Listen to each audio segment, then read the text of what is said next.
Welcome to Dynasty Life. I'm Theo Gremminger. Redraft ends, but Dynasty is life. And today we're talking rookies. We are about little less than 3 weeks away from the NFL season starting. And this is about as enthusiastic I've ever seen the fantasy football market for a rookie class. And I think for most of the part, it's warranted. But in terms of ADP, you've got Caleb Williams and Jayden Daniels being drafted as QB1s. You've got Marvin Harrison Jr. being drafted inside of the first round, and Malik Nabers starting to go in the side of the second round. And today I'm joined by one of the best in the business when it comes to evaluating prospects, and that's Brett Whitefield of Fantasy Points. Brett, we had you on press coverage last spring. People loved it. I was actually at the Fantasy Football Expo, and some guy comes up to me and he's like, "Hey man, you have on the best guests. I love that episode with Brett Whitefield." I'm like, No way. Man, yeah, it was like some guy who loves like all the prospect stuff we did. So he gave you a shout out. What do you have going on this time of year, and what are you putting out? Yeah, so data.fantasypoints.com, that's my baby. I run the whole data division at Fantasy Points. So, if you like tools, you like cool advanced analytics, that's where to find it, man. Data.fantasypoints.com. We have 3 years of data in there right now. Everything you could look for, from coverages to, we have a separation tool coming, which is, I think, going to be first to market. It's pretty awesome. Pretty much anything you could ever want, it's there. All the data you're used to from other places too. I won't the 3-letter companies, I won't say their names, but we got all that stuff too. We're competitors here. So let's go. Data.fantasypoints.com. That's the best way to support what I do. Yeah, and you guys are doing a great job with that. There's some really, really top-notch data coming out of that site. But I think specifically what people are knowing you for, as well as your deep analysis of prospects. And also you're willing to sort of take stands on guys that you are ahead of market. I'm sure there's some heavy disappointment with JJ McCarthy and his injury. That was a tough one. He looked pretty good in that one preseason game. This was a kind of a guy on the ascent, and then he gets 2 touchdown passes, 188 passing yards. Everybody's talking about him as a winner in the preseason that week, and then we get this really devastating news. But sort of your thoughts on him in what becomes a redshirt season. Yeah, it's a bummer. I was just gut wrenched that whole day. It's pretty rare football news these days like affect me emotionally. That one though, I was just like, oh gosh, it stinks, especially because I have I got a lot riding on JJ, so I wanted to see him come out there and perform. That first preseason game, he looked awesome. He looked like a guy who's in command of the offense already. I thought Sam Darnold's days as the starter there were numbered, and maybe we were looking at a pre bye week switch there to JJ. But now the redshirt year, I think the biggest disappointment for me though is the talk all leading up to the draft was just, this guy needs reps. He needs reps. Low, run heavy offense in college, so he needs those dropbacks under his belt. Felt like this was the perfect year for him to get those, because the Vikings, they'll compete. I think they got a decent team and they'll be in the mix, but the pressure for them to win, I don't think is there yet. I think that's a next year thing for them. So getting those reps under his belt before the pressure cooker is on, I thought was going to be really valuable for him. But alas, we got to deal with the hand that we're dealt, and I expect JJ to come back and tear it up next year. Yeah, I do as well, and I think you can make an argument that you're not going to have the potential negative effects if the Viking season does go south. Sort of a chance to learn the game mentally, go through the process, and then he'll have a de facto rookie season next year. So yeah, definitely disappointing. But if there is a silver lining, it's that he gets to go through an entire NFL season sort of learning the process. But again, it's terrible because he did look so good in that game. Let's talk a little bit about just your general expectations for this year. If you could know the final stats of any of these rookies, who would it be? This is a fun question because there's a lot of ways I could go with this. I think for me, from a fantasy standpoint, I really want to know what BTJ does in Jacksonville, Brian Thomas Jr. One of my favorite prospects in this class from LSU, but I want to know how involved he is, because some of the guys I've been targeting like late, Evan Ingram's one of my favorite tight end values right now. The dude's an absolute stud. I like Christian Kirk, kind of where he's been going as well. But if BTJ is going to be this guy, that really impacts some of my later round targets. So I'm kind of a little skittish maybe. And from everything I've heard out of camp there, and even just, seeing some clips of him doing one-on-ones, it's just, he looks awesome. Just looks really, really good. Some of the route running we didn't expect to see right away seems to be popping. So. Yeah, I actually wrote him up. I'm in a shared article on The Athletic this week, and they asked for your sleeper It's sort of your late summer sleeper. And I think Brian Thomas is going to outscore Christian Kirk this year. Oh, That's my prediction. So I think like when it comes to Christian Kirk, you're going to get those low ADOT looks. He's going to catch a lot of balls. He's a professional pass catcher, but he's sort of a capped upside. I think the way that things are shaking out, Brian Thomas Jr.'s role is going to be more similar to Calvin Ridley's than I think the market anticipates. Ridley, of course, led the NFL in end zone targets. BTJ already seems like their big play guy. He had a 41-yard reception in the preseason game. And like you said, like he's just a next level physical player. 6'3", 210, 4'3", 340. I mean, it's like paint by numbers athleticism, a true alpha size, and they're playing him all the time. Christian Kirk not necessarily lining up in 2 wide receiver sets as much. They'll be in 3 wide out a ton. But I think when it comes to BTJ, the target total is going to be higher than some people anticipate. And, you know, you bring up the separation. If he's just a little bit better as a separator than maybe we thought in the process, then you're talking about a guy with potential to be a wide receiver 1 in Dynasty at some point. Absolutely. If he can master the X wide receiver route tree, because at LSU, he was basically running verts and screens, occasionally a slant. But if you can master those dig routes, those really nice overs, the crispy post routes, like this is a guy who could absolutely be a wide receiver 1 in Dynasty. He has the physical traits, right? A lot of people compared him to like a Quentin Johnston type from a year ago pre-draft because they're big, athletic. The difference in athleticism between those two guys is, I mean, it is ridiculous. Brian Thomas is like legitimately an S-tier athlete. So I think sky's the limit for this guy. This is one of the reasons I loved him, because I saw improvement week over week at the college level. I'm expecting to see that improvement now. So now that you're also in on him, I'm a little skittish on my guy Evan Ingram, because I think I think so. I think he's insulated. I think Evan Ingram's insulated because of the position he plays at, and because Doug Peterson's offense is going to target the tight end a ton.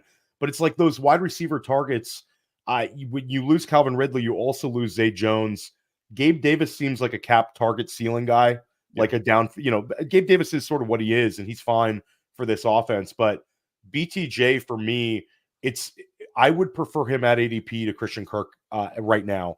And I there's a lot of people at Player Profile. Like Billy Muzio, who's one of the best rankers around, and my co-host on First Class Fantasy, he's huge on Christian Kirk. But we're kind of butting heads a little bit on this one. I'll take the upside, and it could be a second half of the year thing. But I think at some point, BTJ becomes like a no-brainer in our lineup guy. Kind of like DK Metcalf rookie year, just a physical specimen who could take over a game. And Trevor Lawrence has been a guy who is underrated in terms of getting fantasy production out of his wide receivers. Christian Kirk had a career year with him. Zay Jones had a career year with him. Calvin Ridley was on the couch the year before and was wide receiver 18 last year. So I'm betting on this Jacksonville Jaguars offense to take a step forward. BTJ is a big reason why. But we talked about BTJ, and you're somebody who's been following these prospects for years at a very high level.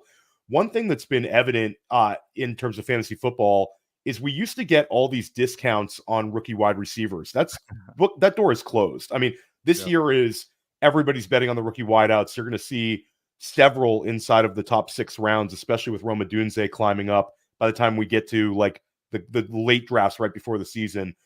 But we're seeing these guys come into the league NFL ready and stepping right onto an NFL field. There's no slow playing a lot of these rookies. Do you see a change in the game? Why you're seeing these guys so capable of stepping in at the highest level and performing at this quality? 3 out of the last 4 years, we've had a top 5 scorer at the wide receiver position come from a rookie. Do you put it with the changing nature of college football? Do you think it's the 7-on-7s for young players? High school football becoming more pass happy? What do you see this as, Brett? It's definitely there's multiple variables here. I think the two things you mentioned, the changing landscape of college football. I actually think it's the changing landscape of pro football.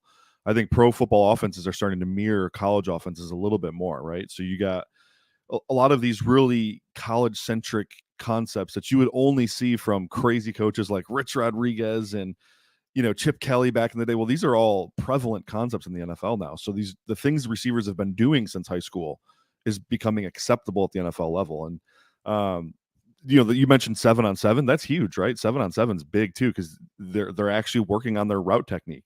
Like it's a novel concept, right? If you're going to run, 600 routes a year, we might as well work on that. So I think it's the change of college football, the change of pro football, the 7-on-7s, and then just athletes at the position now too. I mean, it's always been a high athlete position, but I think a lot of times what you're seeing now, because of the pass volume at the college level, a guy who might be 6'3", 220, they used to move that guy to defensive end, right? Or even, something crazier, linebacker. We saw a lot of those guys playing linebacker. Now they're keeping him at wide receiver. And hey, why don't you actually lean up, stay agile, stay fast, and you're going to be our alpha dog. So I think all of that kind of contributes. The pass happiness in general, though, between college to NFL now, it mimics each other. So I think that's a big contributor. A lot more reps. These guys are getting a ton of reps by the time they get to the NFL. Hal Mummy and Mike Leach completely changed the NFL. I mean, if you want to trace it back historically, yeah, it's very, very interesting stuff. But I think it's something where, do you believe we're going to see a wide receiver 1 overall coming out, like a wide receiver 1 overall finisher be a rookie? Not necessarily this year, but that's something where it's been like a glass ceiling that we really haven't been able to break. Guys have came close. Puka came close. Jamar Chase came close. Justin Jefferson, maybe if they would have played Justin Jefferson for those that first game with the same sort of usage, gave him a little earlier start. But that seems like one where a lot of the communities, like, we can see the high end production, but these guys are not going to do what like CeeDee Lamb did last year. Do you think we could actually break that ceiling sometime in the near future? I won't say we can't, but I think the obstacle is the mentality of most coaches. Like, they don't want to put too much on rookies' plates. So like even Puka's breakout last year, like I was huge on Puka. I had a day 2 grade on him. I was telling people all cycle to draft this guy late.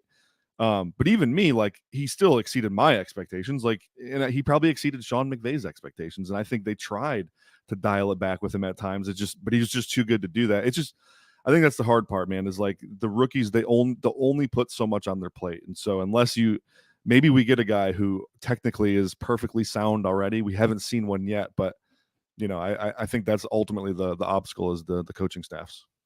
Now we're going to talk about the 2024 rookie class. But before we do that, for dynasty managers, we heard all last rookie draft season about how much better the quarterback class was in 2024 versus 2025. And I think we could both agree that it's a better overall talent in the 2024 class, certainly on the high end. But is the 2025 QB class being a little bit underrated in the dynasty community? How many quarterbacks do you anticipate being like impactful, no-brainer first round, Superflex dynasty rookie picks? And who are your basically top 3 guys now? And maybe do you have a sleeper that could rise up and gain a ton of value and join these guys in first rounds in next year? For sure. Big difference between the class, right? Like last year, this time, we knew Caleb Williams and Drake Maye were going to be in the mix. We also had a handful of 5th and 6th year seniors in Bo Nix and Michael Penix that were in play as well. Obviously, the rise of J.J. McCarthy, which I predicted, by the way, but that's neither here nor there. So this year, there's just not really a guy right now, but I think there's a handful of guys, 7, 8 guys maybe, that could all get in that top 10 discussion, even first overall pick discussion. I'll throw my top 3 and then I'll focus on one guy: Carson Beck, Jalen Milroe, and Shedeur Sanders. Those are my top 3. Shedeur Sanders would be the guy right now. If I had gun to my head, who's going to be the top drafted quarterback in this class? That's the guy I pick. I think you can make arguments for those 3. They all have strengths and weaknesses, but Shedeur, to me, I really value quarterback-centric traits. So guys that can play within rhythm and timing, execute plays the way they're designed. Mechanics, his throwing mechanics, I really love. His lower half mechanics, best in the class so far from what I've seen. I've watched every drop back from probably the top 8 or 9 quarterbacks as well. So I charted accuracy as well, and he was my most accurate quarterback that I charted. He's got that playmaker gene. Obviously, the offensive line in Colorado wasn't very good, so he's able to get out of the pocket. He's got that second reaction stuff. And then one of my favorite things about him is the dude is insanely tough. Bad offensive line. He took shot after shot, stood in the pocket, and delivered the ball downfield while getting hit in the face all over and over. And then ball security. Guy does not turn the ball over. He won't throw picks, doesn't fumble when he's on the move. Absolutely love that about Shedeur. And I think there's a lot of controversy with, Colorado and Dion and the way he's running the program. People got to set that aside and just evaluate Shedeur for what he's doing on the field. And I think if you do that, you'll come away feeling really good about him as a player. Yeah, very interesting. I'm glad you brought up his toughness. Sort of a elite trash talker, but also like a back it up kind of guy. Yeah. You love to see that. You think about guys like Aaron Rodgers throughout their career. Not to put too much on Sanders. So you mentioned Beck, Milroe, and Sanders. Yeah. Those three guys, all exciting, all very well known prospects to kind of the dynasty sickos watching Dynasty Life. But if you had to bet on a quarterback breaking through, joining those guys, or potentially jumping one of those guys in the rankings this season, who would it be? Yeah, I'd throw money at Jackson Dart right now, Ole Miss QB. High level production last year, and I think this year setting up for him to produce even higher, like take another step forward. The things that stand out for me: downfield accuracy and then creative ability. So if you liked Jayden Daniels last year, you'll probably like Jackson Dart to a certain extent. He's not the same runner Jayden Daniels is, but he is a good runner. And just the downfield accuracy, his ability to dominate the intermediate part of the field. I mean, awesome stuff, really good stuff. Now, same with Jayden Daniels. He's going to have scheme concerns, right? People are going to look at him and say, hey, you played in the scheme with a lot of layups. Everything has RPO attached to it. I think maybe in 2023, I found 3 throws where he's getting to his third read in the progression. Not great. Not something you want to see. It's not necessarily we don't think he can do it. It's just we don't know if he can do it, right? Because there's only a few reps of it. Lane Kiffin obviously does a really good job scheming it up for him. So I think he'll have to deal with those criticisms leading all the way up to the draft. But we've seen the NFL soften their stance on guys like that more and more. I think Hendon Hooker, even Drake Maye this year came from a very similar offense. Jayden Daniels, those guys kind of all had that scheme question mark, and so. The NFL doesn't care as much. If they feel like he's teachable and he's good on the whiteboard, I think he's got a really big chance to rise up. Yeah, so keep these names in mind. College football right around the corner, but we got to talk some NFL football. We're going to take a quick break, and when we come back, Brett and I are going to dive into rookie year expectations. We're going to talk about some of the high-profile rookies that we think are going to make a major impact this season on fantasy football. This episode is brought to you by Player Profiler, the Dynasty Deluxe package. The rankings are the best in the industry. It includes strategy mode where you can say, hey, change the rankings to be win now. Oh, change the rankings to be productive struggle. There's also a draft planner to help strategize where you should take players because the draft planner also includes ADP. There's a trade finder where we look up on My Fantasy League and we see trades that are done, including a particular player. Then there's a trade analyzer where you can plug in draft picks, players, and we assign a lifetime value to draft picks out 5 years. The best thing about our trade analyzer, it can't be gamed with volume. And there's mock draft data to see right now what's the market for player X versus player Y, including in the fall when very few mock drafts are happening. And our Dynasty Guide, the Dynasty Dominator, would cost you $10 on Amazon, but you get it for free with Dynasty Deluxe, and you get our rookie guide for free, a $25 value. So you get all of that for $45. So it's a great deal. Welcome back to Dynasty Life. Theo Gremminger with Brett Whitefield of Fantasy Points. Brett, let's just dive into this class. Let's start at the very top, and we're seeing 2 quarterbacks now selected inside of QB1 land in redraft. In Dynasty, both of these guys obviously are going off the board very highly in Dynasty startups. But let's talk about your rookie year expectations for Jayden Daniels. He had an incredibly impressive opening drive against the Jets in the preseason win, where he connected downfield to Diami Brown, 40-plus yard pass. Then, of course, runs a fake handoff to Austin Eckler, goes right into the end zone untouched. Like, the exactly what you want to see from a fantasy perspective. How do you anticipate he's going to look over a 17-game series? They are fast-tracking him, no slowdown, nothing but positivity from the beat reporters. What about you, Brett? Favorite thing about Jayden Daniels in that preseason game was it was really, really nice to see the things he was good at in college translate immediately to the NFL field. So that's always makes you feel comfortable with your evaluation there. But man, I really like Jayden Daniels. I think he is one of the best quarterback plays right now in redraft. And I'm not a fantasy guy by trade, so if that sounds crazy, I'm sorry. But I think at fantasy points, we're projecting him to finish as like the QB 10, and I think it's low. I think it's low. The rushing upside is so extreme. Like, and you have to temper expectations a little bit. Like, is a rookie quarterback really going to put up 1,000 yards rushing? I would say probably not, but Jayden Daniels is probably the guy that could. If he stays healthy, his rushing ability is, I mean, it's RG3 level. He has that burst, that acceleration. And it doesn't have to be designed runs. If he drops back and sees daylight, the dude could take 30 yards at any given moment. So I love it. I love the play there. I think he's in like close to top 5. I think he reasonably could get there this year as a QB5 or QB6 kind of guy. So I'm loving Jayden Daniels. I think the outlook is pretty bright for him. So you do a lot of with the data, and how do you think about the fit for him in a Cliff Kingsbury scheme? Is this something where it's an ideal fit because you've already seen it with Kyler Murray? Do you have certain trepidations? You want to see some things kind of change, or is this just kind of set it and forget it? This is a Jayden Daniels like hire at the offensive coordinator position. Yeah, so Cliff, I mean, with the Kyler offense, the nice thing about it was it gave you a proof of concept. It gave you a baseline. So we can work with that baseline when projecting Jayden Daniels. I think there was flaws in that scheme when Kyler was there, and I'm assuming those flaws will remain with Jayden as well. However, I love the proof of concept. So it does give me a little confidence. I do think the stable of weapons that they have in Washington is probably a little better than what Cliff was dealing with in Arizona.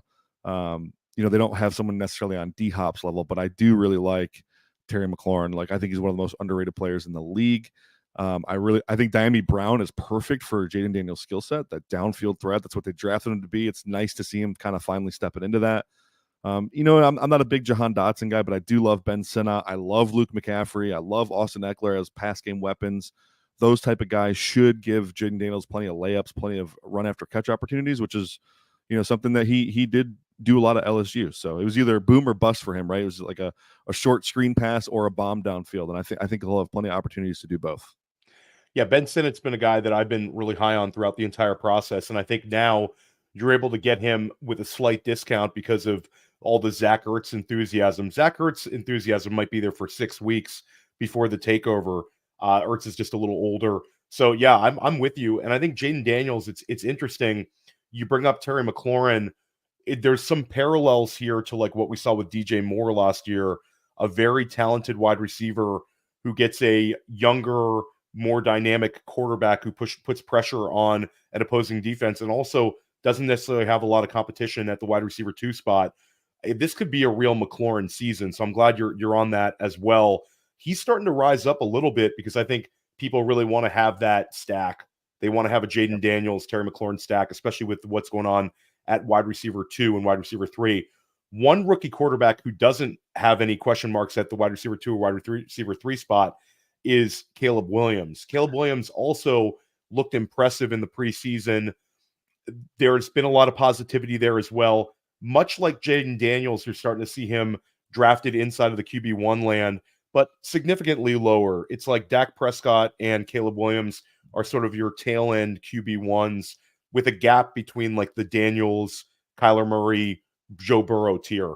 Your expectations for Caleb in year 1 in Chicago, and I'll put it out there, does he break the record for passing yards as a Chicago Bear? It's not a crazy high bar here. It's like 4,000. Yeah, he could for sure. I think we're projecting him for around 3,700 or something like that. So yeah, he for sure could. I love Caleb. Like that range of quarterback is kind of what I like to target and redraft. I usually wait till 9-10 guys come off the board, then I start looking at quarterback. It's one of my favorite spots to target. So Caleb, the situation he's stepping into in Chicago is unlike any first overall pick I can remember, where you have pass catchers all over the place. They got 3 good actually, I would say 4 good receivers. I'm a big Tyler Scott guy over here. So four competent receivers. They got a good tight end room. They got running backs that can catch, and DeAndre Swift and Roshan Johnson. Khalil Herbert's a good change of pace running back there. There's a lot to like about the situation. The offensive line is much improved. Yeah, if there's a dude that's going to go smash records as a rookie, I think Caleb Williams is in the perfect situation to do so. And just from a general dynasty perspective, where do you value Caleb, knowing he's in a great situation, knowing about what he was as a prospect, and knowing that some of his wide receiver weapons are insulated? You got Odunze on the rookie contract, DJ Moore extended. Where, like, if in a dynasty startup, are you valuing Caleb Williams or Anthony Richardson? Oh, that's because I'm a huge Richardson guy too. That's tough. I think I have to go Caleb, even though I want to. Like, my heart says Richardson, my brain saying Caleb. Caleb, I think the stability of what he'll offer you for a couple of years, I think, is high. Where Richardson could be, ebb and flow based on injuries or how well he even develops as a passer. So I think Caleb has more figured out already. Plus the situation just gives him a bonus. They're both in great situations, though. By the way, I really like what the Colts are doing for Richardson there too. So Yeah, they have a ton of high draft capital wide receivers they've surrounded Richardson with. I don't think that gets talked about enough. His 4 deep wide receivers are all either second or third round picks, size, and then Josh Downs at the slot. But we're going to stay away from those year 2 guys. We're going back to the rookie well. One guy who's steaming up in redraft and sort of very insulated in his dynasty value is Caleb Williams' teammate, Rome Odunze. And this is a guy who was going below guys like Lad McConkey in a lot of best ball formats. And now it's starting to catch up where Odunze, despite the target competition, people are like, you know what? This guy's an alpha. The profile is fantastic. How do you anticipate his production will be as a rookie with DJ Moore, Keenan Allen, and your guy Tyler Scott, apparently, in competition for targets there with Odunze? Is this a situation where you just want to bet on the alpha profile and the talent, or do you think this is something where we are going to have to continue being patient despite what we're seeing early on? I think he will require a little patience because the room is so good. DJ Moore, Keenan Allen, rookie QB, like as good as Caleb Williams could be, as good as the situation is, we don't know how many times he's going to drop back per game yet. So I think it will require patience. But I'm a big bet on the traits guy. Rome Odunze is one of the top 5 receivers I've ever evaluated. I've been doing this for 9 years. He ranked inside my top 5 all time. So love the player. And I think eventually the talent wins out for sure. It's just, does it take the Bears a little bit of time to get going? And furthermore, who's he taking targets from for this year? From a dynasty standpoint, though, he's a huge win. I'm scooping him up everywhere I can get him, basically. Yeah, I agree love with you on that that. Nabers is going ahead of him now too. By the way, I love that because I've gotten Odunze like 6 or 7 a couple times in dynasty drafts, which is just makes my heart warm.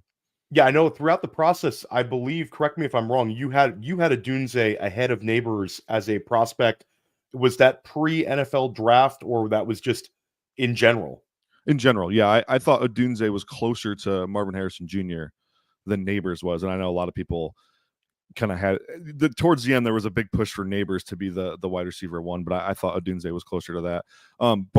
All 3 good prospects, though. It wasn't anything against Nabers. It's just I think Rome is that good. Let's talk about Nabers then. This is one where, we're talking about an elite prospect. We're talking about a player that could have 150 targets this year. Potential quarterback concerns, Daniel Jones, Drew Luck behind him. The offensive line obviously had their issues last year. They left the 2nd most sacks in NFL history. So there's some question marks there, but what's not a question mark is the immediate role. And when you also add in the fact that there's no running back in New York that's going to be like an alpha featured back. I think they'll get the most they can out of Devin Singletary. Tyrone Tracy, obviously a fun player behind him. But this is Malik Nabers' offense. With this much being put on this young wide receiver, how do you anticipate he's going to produce? So I think we're projecting him wide receiver 25 this year. And I'm not sure how I feel about that. Like, the opportunity should be there. Like 140 plus targets is a real option for him, right? The situation with Daniel Jones, though, is not great. Add the offensive line in there, add the likely inability to run the ball and sustain drives. That's a big problem for me. And then as I've watched his tape in the preseason, like on one hand, he's getting targeted a ton. He's like, you could tell Jones is trying to get him the ball. They're scheming plays for him.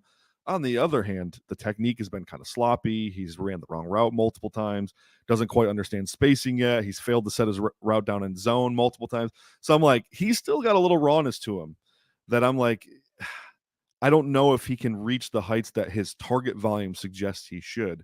So I'm kind of in the middle, and I'm fence sitting a little bit on Malik Nabers because I love the player, love what he could turn into for sure, and the opportunity is obviously great. I'm just a little trepidatious on what's going on around him, and then his own, the way he looks on the field in 2 preseason games. I wish we talked in the pre-show, Brett, because we usually don't allow any sort of Malik Nabers, nothing but enthusiasm for Nabers here on Dynasty Life. gets me a little bit depressed. I'm hoping for more than that. Yeah. And we'll butt heads a little bit on this one. I think Nabers is gonna outperform wide receiver 25. I think it's just a situation where he'll excel on some of those low ADOT looks. The guy's got tremendous yak ability, True. and if the volume's there, I think he'll overcome the struggles that the offense presents. Let's go back to the quarterback because I want to talk at length about Marvin Harrison Jr. But before we do that, one quarterback rising up in terms of dynasty expectations is Bo Nix. And I remember having you on, and you were bullish on him the time I had you on press coverage. You were bullish on actually Penix and Nix as guys you thought were going to go inside the first round. You correctly predicted that. I don't think either one of us could have anticipated where those guys were selected when it came to the NFL draft. But Nix is a guy where it sort of seems like he's in the perfect fit for his skill set. He has the ability to run the ball a little bit, and I think they're going to use him in that regard. Low ADOT looks he'll excel on, and a lot of running backs who can catch the ball in Denver, which is something he thrived at Oregon. Your expectations for Bo Nix, is he a guy that we're going to look back on as dynasty managers and say, we wish we would have drafted a little bit more of him when he was going at like the 1-2 turn in rookie drafts and Superflex? Yeah, I did correctly predict Nix's landing spot, by the way. I predicted the Broncos would draft him. Penix, not so much. But Nix, he's in a great spot. Sean Payton, I mean, this is why I projected them to draft him. It just made sense from a X's and O's standpoint. The thing about Nix is he's very experienced. He's seen a lot of football, and that bodes really well for a rookie quarterback. And I do think maybe I think we're projecting him QB 29. I think he outproduces that, to be honest with you. And that's despite the fact that his first preseason game was a mess. It was pure chaos. Did not look comfortable. His feet were a complete mess. And I don't think he threw from a solid base more than like 2 times. It was really rough. He corrected a lot of those things in preseason week 2. Obviously, a much smaller sample, though. I think he only had 9 dropbacks or something. But the thing with Nix is he has a sneaky amount of athleticism. And I know that term gets laughed at a lot, sneaky athletic, but he really is. And you Gym rat. Yeah, he's gym rat, right? You saw in the week 1 preseason game where he, they did like QB read lead, where he was, as a QB keeper, he had a lead blocker, and you could see the wheels. Like he actually was fast, picked up 12 yards or so. And they're flirting with those types of plays. The thing about him that could hold him back, though, he's allergic to throwing into tight windows over the middle of the field. He will not do it. I said it last time I was on your show. And it's been prevalent in 2 preseason games so far. Sean Payton, that's what he wants. He wants the ball to go on time to those slant routes, to those over routes, to those shallow crossers. And if it's not if Nix can't see the guy open, he won't let it rip. And so, and I said this on my show last week. It reminded me a little bit of the way Russell Wilson was playing last year. And that got fans all riled up. But that was just one game, small sample. We can't take too much from the preseason. Nix has plenty of other college tape where he's not playing that nervous. That said, though, I do think that it's not a slam dunk that he outproduces QB 29 this year. But I do think, I think there's a good chance of it. And I think from a dynasty standpoint, you'd love to have this guy. I drafted him every single chance I could at 201 or 202. Yeah, and I think that was sort of the way to play this situation where, people were discounting the fact that Sean Payton's job is pretty much attached to Bo Nix here. Yep. So there's going to be a lot of pressure on him to get this right with the young quarterback. If we're going to bet on a position, so Denver Broncos are not really necessarily free anymore. Javonte Williams is coming up draft forwards a little bit. He's seen a dynasty value spike over the last month.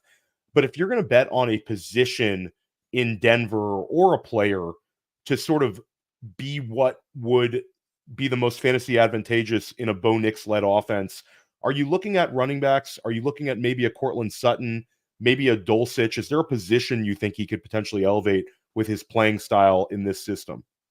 It has to be Sutton to me. I do think, Javonte Williams, Jaleel McLaughlin, did I say that right? Yeah. I think they're dump-off candidates for sure, and I think they'll get a lot of those opportunities. But Cortland Sutton, the way he plays as an outside receiver, outside the numbers, that's where Nix really thrives. Those deep outs, those go balls, the fades, like that's really where Bo Nix is in his bag. And unfortunately for Denver, Sutton's really the only competent receiver they have. Like I like Josh Reynolds as a wide receiver 3 or 4, fine player. I'm not sure what Tim Patrick is.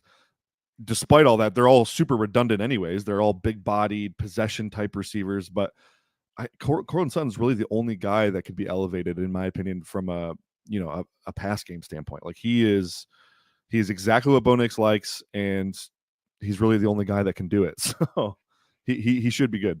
Yeah, it's interesting. Sometimes the bad team wide receiver ones can really exceed expectations because of the volume, because of the weekly role. And Sutton in Dynasty is pretty much free. Sutton in redraft, you're talking about like bottom of the barrel wide receiver 4. So yeah, he's been a guy that I've taken some shots on just because of his price, potential role. Good to see you on him as well. Drake Maye, this is I'm not quite sure why New England is slow playing this. They have a very low win total. I don't see why they don't just throw Drake Maye out there week 1 and just roll with him. They're 9-point dogs to Cincinnati in game 1. Your thoughts on Drake Maye, the situation, when we would anticipate seeing him on the field? Do you think he's ready to not necessarily win NFL games, but is he a guy who can produce fantasy stats for us? I agree with New England so playing this. So this is interesting. Their offensive line's terrible. I mean, they're in a really rough situation. They've changed who their starting left tackle is going to be so many times this offseason. I don't even know who it is right now. And I've watched both their preseason games. So anyways, the really bad situation. The offensive line, the skill players around him, it's not good. And they signed Jacoby Brissett, who might be the best backup quarterback in the league.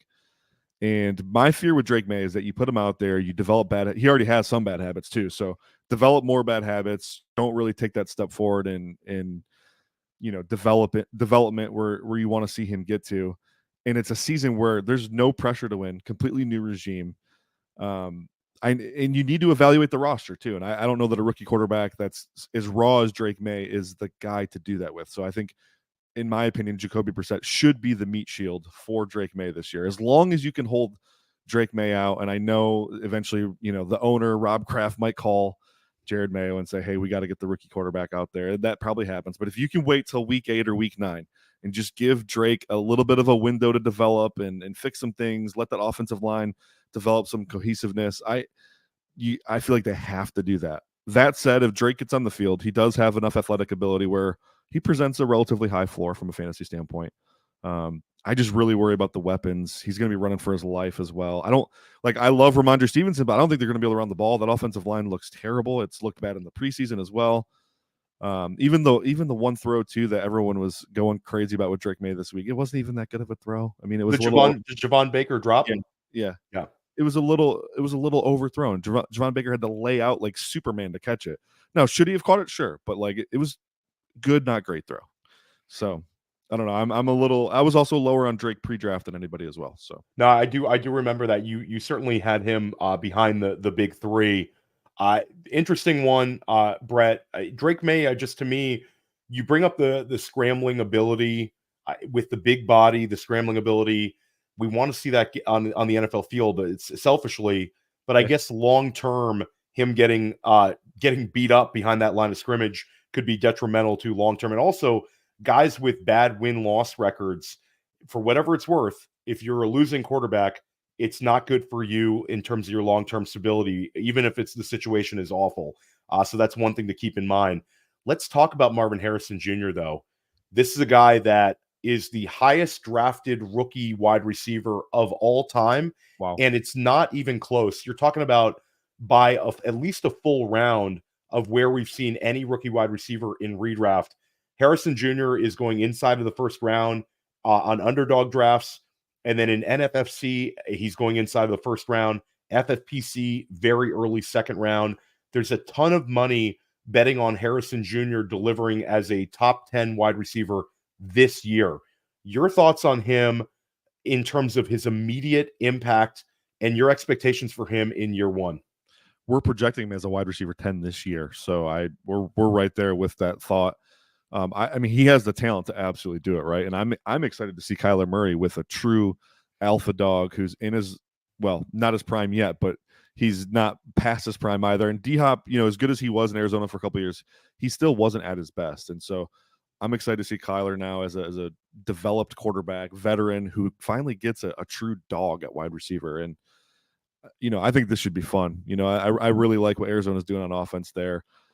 Defense, not so much, but yeah, I think Harrison smashes this year. He has all the tools you want. There isn't anything he can't do. He's good after the catch, good downfield, good in the short part of the field. He's a good route runner, plays on time, good release package, complete package. This dude should smash this year. And Drew Petzing seems like a guy who really knows what he's doing. This seems like an offensive coordinator who's going to gain a lot of enthusiasm this year, especially if Arizona starts winning more games, which they absolutely could with that offense. One interesting thing with Harrison Jr., you bring him up, we haven't seen an Arizona Cardinals wide receiver have a double-digit touchdown season since Larry Fitzgerald way, way, way back. So I think that's like something where he's got that alpha profile where he could have a double-digit touchdowns as a rookie. And I think that's the sort of the difference with him and some of the other wide receivers who go near him is just how good he could be in the red zone and the spike week ability he has if he's going to get the elite alpha numbers. We're talking about this could be this year's rookie with top 5 overall numbers at the wide receiver spot. Super, super enthusiastic about him. He's a guy where if I'm stuck at the 1-2 turn, I'm happily drafting Marvin Harrison Jr. I actually like him a little bit ahead of Drake London right now. Another guy I'm enthusiastic about in that early second round. Let's go with a wide receiver that in the draft process, you had some trepidation about. And I'm curious to see kind of with the perfect landing spot for a player that was not a flawless prospect in your mind, Xavier Worthy. Have your expectations changed for him a great deal? Do you think he's going to fit in perfectly in this offense? Do you think this could be maybe he doesn't necessarily deliver on this now elevated ADP? Brett, you're starting to see him go in the 6th round of redraft. So there's no discount at all. People are betting on it happening and being basically Deshaun Jackson in a Patrick Mahomes-led offense. So, yeah, my expectations have changed just naturally from the fact that he gets to play with the best quarterback in the league, right? It helps. It helps a little. It helps. That said, his skill set and what he does, the Chiefs haven't had in their offense since Tyreek left. And I'm not even talking about the downfield stuff, just his ability to beat man coverage, his ability to line up across from a guy and just go route him up. They haven't had a guy that can do that. I do think this is still Rashi's offense. I think Rashi really solidifies himself as the target hog there this year. But I think Worthy definitely outproduces my expectations. I don't know about around 6 ADP, and redraft seems kind of high. But I'll put it out there. It's Xavier Worthy versus like the bad team wide receiver ones like the Ridleys, the Deontay Johnsons. That's sort of where you're having to make the decision to draft him at this point. So I would like him more than Ridley. I would not like him as much as Deontay. I think Deontay's in for a big year. But back to Worthy, with Hollywood Brown now kind of being on the shelf, this is a consistent theme through Hollywood's career as well. Like the plate that Xavier Worthy is going to get to eat from now should be larger, right? So I think the targets probably go up a little bit. Even when Hollywood comes back, he's now been out of practice for 3 weeks.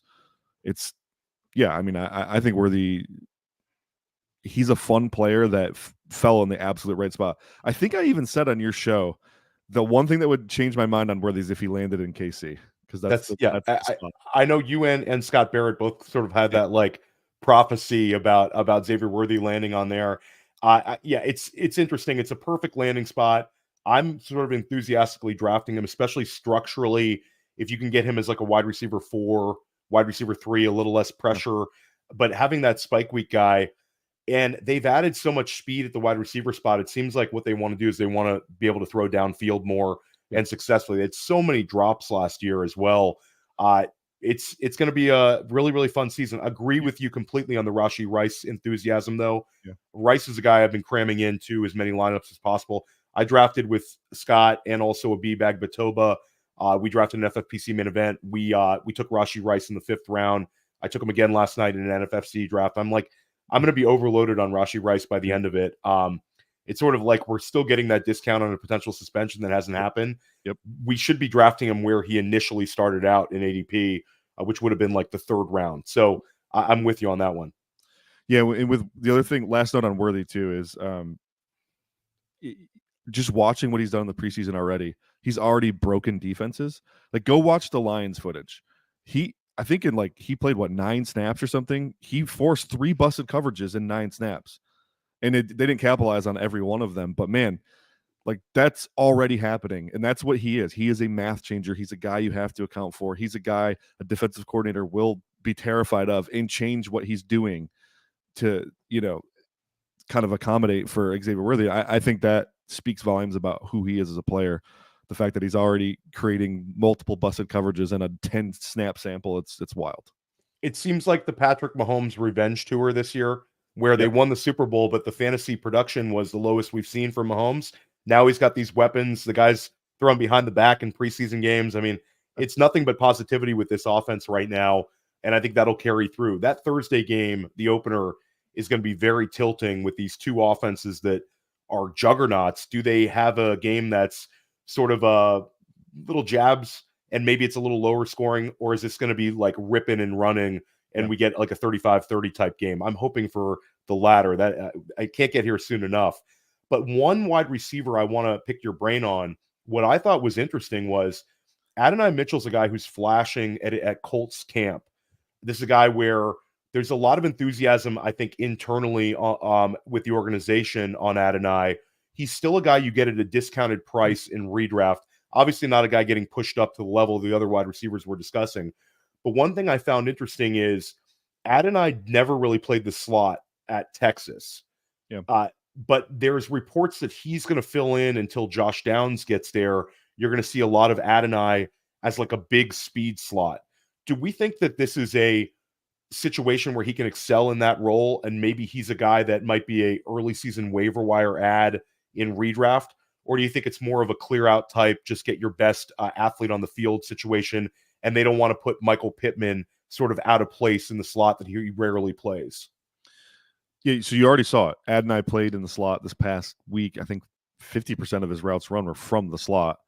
And furthermore, even when he was outside, he wasn't a lot of times in a reduced alignment where he started, as an outside guy, and there was a shift or something that brought them close to the line of scrimmage or close to the tackle box. So I think they're definitely grooming him to play a little bit in the slot. I do think his skill set is best suited for outside, but it makes sense. Josh Downs is out. You want to get your three best receivers on the field. I think they're going to make him beat Alec Pierce, which is a winnable fight for sure. I think it's in the bag almost.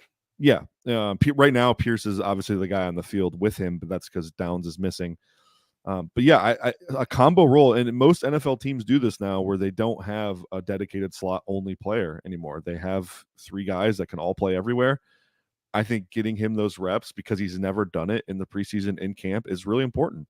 And he does have a really unique ability to run routes at that size and get open. Now, at Texas in that offense, he was never really asked to go find a soft spot in a zone. Never really asked to do that. So getting these reps is valuable for that reason. Like, he's going to have to develop a little bit of his game to be functional there. But yeah, a waiver ad in redraft is definitely on the table for him for sure. I don't even mind if it's a 17 or 18 round league. I don't mind a dart with him with your last pick for sure. He's that talented. Yeah, he's definitely a really interesting one because of the discount you're getting. And I think people are still very apprehensive about the Colts passing game. But the thing about Adonai Mitchell is he has that elite athleticism for spike weeks, big playability. So if they're going to be using him in the slot, I think that's a guy you really want to target. It also helps him get off to a fast start. And then when Josh Downs returns, he kicks out to the outside in his natural spot, but he already has a number of catches and big plays under his belt. So that's really an interesting one for sure. The last wide receiver to ask you about is Keon Coleman. How do you anticipate his season going? Is this he's a Gabe Davis replacement, or is this we're going to see a little bit more? We've seen several end zone looks. None have really worked out, but it does seem like they're trying to get him the ball in the end zone. So this is funny because my co-host on my podcast, which is First Read, is Joe Marino, who does Locked On Bills. He's a big Bills guy. We fight about this topic all the time. I think Keon is in a really good spot to have a surprise rookie season. We have a standing bet right now that he thinks Curtis Samuel and Khalil Shakir will both have 20 targets more than Keon Coleman at the end of the year. I'll concede him one of those guys, but I do not think both of them will do that. I think Keon, you already see development too. First preseason game, second preseason game, they've changed some of his route running technique. Before going back to Florida State, he is that bigger frame guy. So when he'd go to decelerate, he was kickstanding, which means his feet are getting way out in front of his chest. They've already fixed that. Like, go watch the way he's running hitches, the way he's running comebacks, even breaking for a dig route. He's keeping his chest over his feet. It allows him to be less predictable and more explosive into his break. I've already seen that improvement. That was the biggest question mark about Keon Coleman, was, can he develop into a separator? I've already seen it. It's small sample, but I've seen enough to know, hey, they are really working on with this guy being a legit X prototype wide receiver kind of guy. The end zone targets are comforting as well. I will say one of them in week 1, he ran the wrong route. That was on him for sure. It looked sloppy at best. You can tell because the route timing with the footwork of the quarterback did not match. It was way off. And then the second week it didn't work out, but I liked what I saw, and the fact that they're going to him in those situations, I think, is a good sign for what they see for him for the future, right? I'm a big Keon guy. I was a little skittish on him pre-draft, and then since he landed with the Bills, he's perfect for what they're trying to do on offense. Yeah, if you can't change sort of your expectations on guys like Xavier Worthy and Keon Coleman when they land with Josh Allen and Patrick Mahomes, it's like then you're really a take lock person. But yeah, Keon Coleman, I will say that the double bet that Joe is making there, I think is a poor one, because if Buffalo is going to be what they were last year, that sort of a threat in the NFL playoffs, they really do need Keon Coleman to take a step forward and be that guy. We sort of know what Curtis Samuel is, and Khalil Shakir is a guy who could exceed expectations, but I don't know. I feel like there's always a little bit of apprehension. Shout out, my Bills guy is Mike Shope, co-host of the Deep End, and Mike seems to always kind of have this nervousness projecting these rookies to go super high as well. So maybe it's just a Buffalo thing, Brett, because they've lost so many big games at the end of the season and all that. Expecting a little disappointment maybe in that franchise. Let's go with the running back spot, and I'll throw out a group of running backs: Ray Davis, Braylon Allen, Bucky Irving. All three of these guys are direct handcuffs right now. When it comes to Ray Davis and Braylon Allen, we're talking about behind James Cook, behind Breece Hall, two running backs who can catch the football. And when it comes to Bucky Irving, that's sort of his specialty. But all three of these guys are getting steamed into like that attractive handcuff range in redraft, and they're almost priority handcuffs in Dynasty. So I'll pose the question to you. If Breece Hall, James Cook, and Rachaad White all are projected to miss 6 weeks, which one of these three would you be most comfortable having in your fantasy lineup? Ray Davis. No matter how you ask that question, my answer was Ray Davis. I mean, okay, so go with a little Ray Davis. Is this a like for like replacement for James Cook? Is this somebody who could be a little bit more? I think Ray Davis is talented enough and fits their offense enough that I think he's going to start taking production from James Cook right away. You already saw it. He's already played with the ones in preseason games, which no one had that on their radar, right? His pass catching ability, his physicality between the tackles, his ability to make guys miss, his vision, his burst, all of it. He's just a really good running back. And I don't have anything against James Cook. I just think it was pretty evident last year they didn't want to rely on one running back. James Cook is a little small. I think Ray Davis develops a role right now for that team. And then, furthermore, if James Cook ever went down for 6 weeks, I think Davis probably takes that job and doesn't look back, to be honest with you.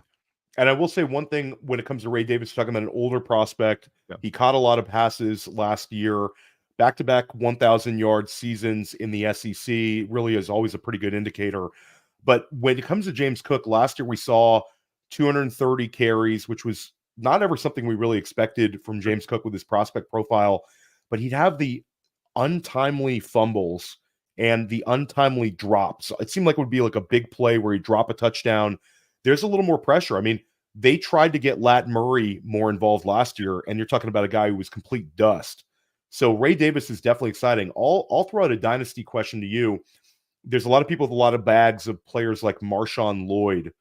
Would you consider a pivot, a trade for Marshawn Lloyd for like a Ray Davis in Dynasty with maybe a little something on top? Nothing great, but I think you can get Ray Davis plus for Marshawn. I still think that trade's out there. If you need to make something happen this year, I love that. Yeah. I'm still a big Marshawn Lloyd guy. He was my RB2 in this draft class. I think he was Jim Nagy's RB1. I'm sure Jim doesn't have any bias with the Senior Bowl players, but Marshawn's got a great skill set. I thought he was in for a smash season. So next year, I'm all about Marshawn Lloyd. But if you need a little something this year, I absolutely love doing something like that. And I don't think there's going to be a huge drop off from those guys year over year. So. And James, I would say the only argument would be like the age, where you're getting a couple extra years of age with Lloyd. Lloyd maybe a little less tread on the tires as a collegiate, but that's not necessarily something that would deter us, a 2-year gap in age in the running back spot. And how much of a priority would you prioritize adding him if you're the James Cook manager? It seems like this is something where if you have James Cook on your dynasty roster, you really want to be aggressive going out and getting Ray Davis the next few weeks. Yeah, everything depends on cost, right? So if the cost is reasonable, yeah, absolutely. I would for sure. I actually have several dynasty teams with both of them, actually. So I got a couple of those, and I got a couple of teams where it's split, and I feel like it's a bet on situation where if I have a James Cook, I really do want to have Davis, even if it's having to pay like $1.10 on the dollar. I'm happy to do so. As you bring up the Marshawn Lloyd, I think that's sort of the prices you're gonna have to pay. Is you're gonna have to present the Ray Davis manager with something that maybe was more expensive during the time of the rookie draft. But definitely a fun one. But another running back that's sort of just sitting there, we've seen an ADP dip because of the injury situation. Your expectations for Jonathon Brooks when he returns to this Dave Canales offense? Oh, this is tough. Like for this year, this is really tough. I love Jonathon Brooks. I think he's a great player. The history of running backs in their first year after the torn ACL is not good. I mean, shoot, Javonte looked completely washed. Breece Hall even looked washed for a set of time. J.K. Dobbins comes to mind recently. It's hard for me to get excited, but I'm still going to, because Jonathon Brooks is that good. The way they address that offense this offseason really gives me a lot of hope for that team. We already seen Rachaad White with Canales and his ability to scheme up targets for a running back too. That's where Brooks really shines as well. But they added the 2 stud guards there.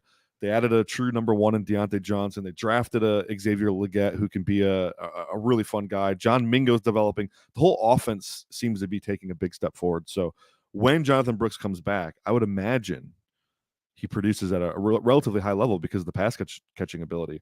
The only concern is Chuba Hubbard had moments last year where he looked like a good player, and now he's also going to get to be a beneficiary of the upgraded, surroundings around him. So will that be a timeshare for this year because Jonathon Brooks is coming off the ACL?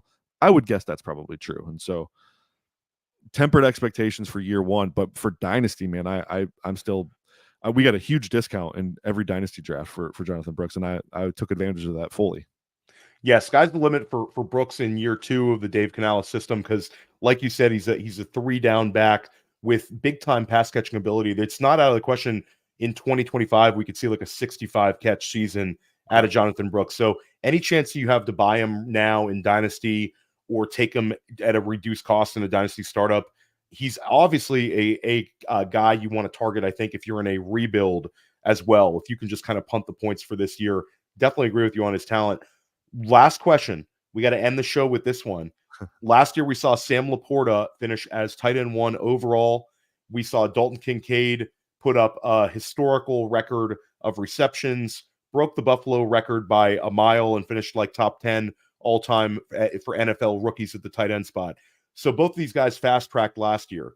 This year, we get Brock Bowers stepping into a Vegas offense. They're going to be in 2 tight end sets a lot, with Bowers being featured, being moved around. Just how high is Brock Bowers' ceiling this year? Should we temper our expectations, or is this Brock Bowers just steps in and crushes it? There's a lot of overlap and similarities with what the Raiders are doing compared to what the Lions have done as well. So I love this question.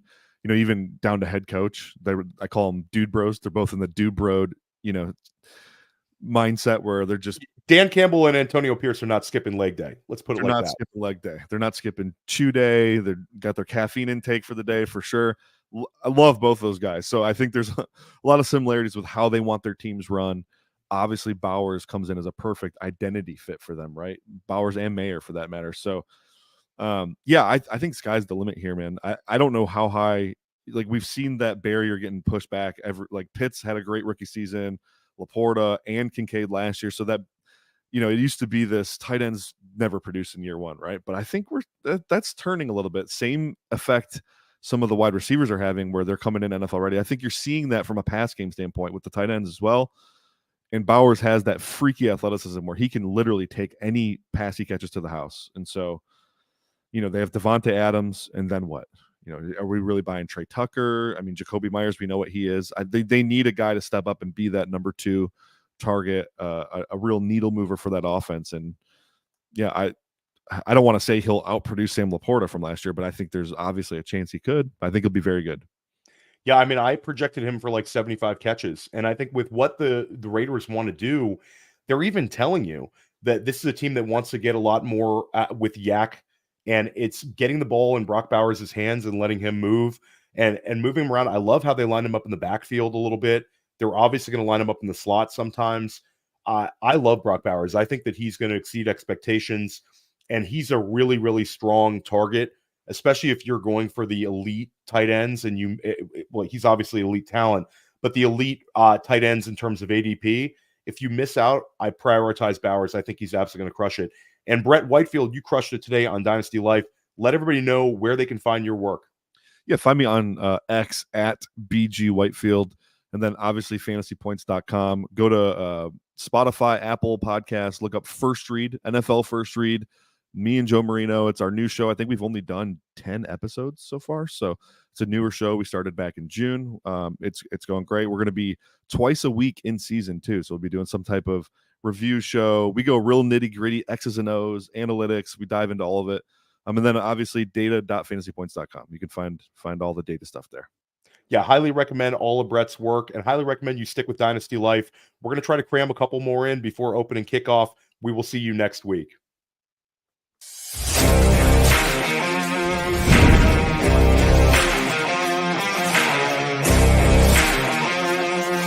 Hey, I want to thank you for being part of this broadcast. If you have any thoughts on it, leave a comment. If you enjoyed it, make sure you leave a like. And if you want to see more shows on the Player Profiler channel, subscribe to it. That's how we know you want more.